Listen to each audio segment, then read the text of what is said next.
The parade ground was still, the September sun beating down on rows of young recruits who shifted nervously under its weight. At the front, a grizzled drill sergeant barked orders, his voice like gravel scraping steel. He had been humiliating the men for hours, pushing them beyond exhaustion. Then the general, calm and watchful, stepped forward and asked a simple question that froze the air in everyone's lungs. Who will volunteer to step up? The silence was heavy.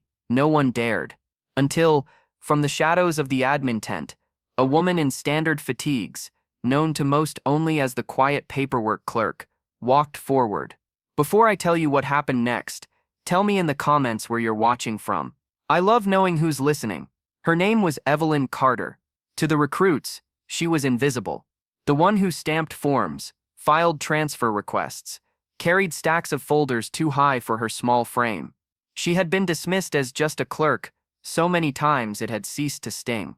But today, with the drill sergeant smirking, daring anyone to face him, she felt a quiet fire rise in her chest. Murmurs rippled through the ranks as Evelyn stepped onto the gravel. The sergeant's laugh echoed, sharp and cruel. "This ain't a desk job, sweetheart. You sure you're not lost?" The recruits chuckled nervously, unsure whether to pity her or fear for what was about to happen. Evelyn kept walking.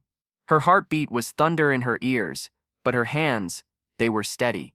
The general's eyes followed her with a faint, unreadable smile. Somewhere deep down, he knew something the others did not. Evelyn had once trained, long before she wore the badge of clerk, years ago before life had broken in and responsibilities had chained her to an office. She had been among the best, quiet, precise, disciplined. She had chosen a different path when tragedy forced her out of combat training. Most assumed she had faded away into paperwork and obscurity. They were wrong. The sergeant squared up, towering over her, mocking every inch of the way. "All right, little pen pusher. Show us what you've got."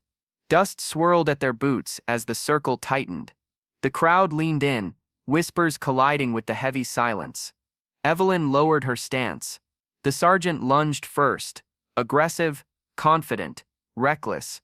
The recruits gasped. In less than a heartbeat, she shifted, fluid as water, redirecting his force. The next moment, he was flat on his back, staring at the sky, the wind knocked from his lungs. The silence was deafening. Then came the collective gasp, hundreds of recruits frozen in disbelief.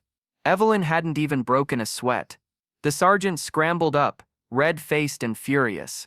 He charged again, but Evelyn moved with a quiet grace that spoke of years of hidden discipline. One swift motion, precise, unyielding, and he was down once more, this time pinned, the gravel biting into his pride. For a long moment, no one breathed. Then the applause began, hesitant at first, then roaring. Recruits who had been broken by the sergeant's cruelty now cheered with wild relief, their voices echoing off the walls. The general finally spoke, his tone calm yet resonant. "Strength isn't always loud. Sometimes it's found in the quiet ones, the ones you overlook." His words cut through the air like a blade of truth. The sergeant, humbled and shaken, managed a nod. Evelyn released him, and stood tall, her eyes soft but unwavering. She had proven her worth without shouting, without cruelty, without ego. Only discipline, patience and quiet courage. Because courage doesn't always roar, sometimes it waits silent, until the moment it's needed most. And in that moment, as the sun dipped lower, and the recruits' cheers filled the parade ground, the quiet clerk who once felt invisible, finally stepped into the light she had always carried within her. So, what do you think? Should we all look closer at the quiet ones around us? The ones whose strength is hidden until the world finally gives them a chance? Share your thoughts below, and if stories of unseen courage move you, make sure to subscribe. There are more untold stories waiting, and I'd love to share them with you.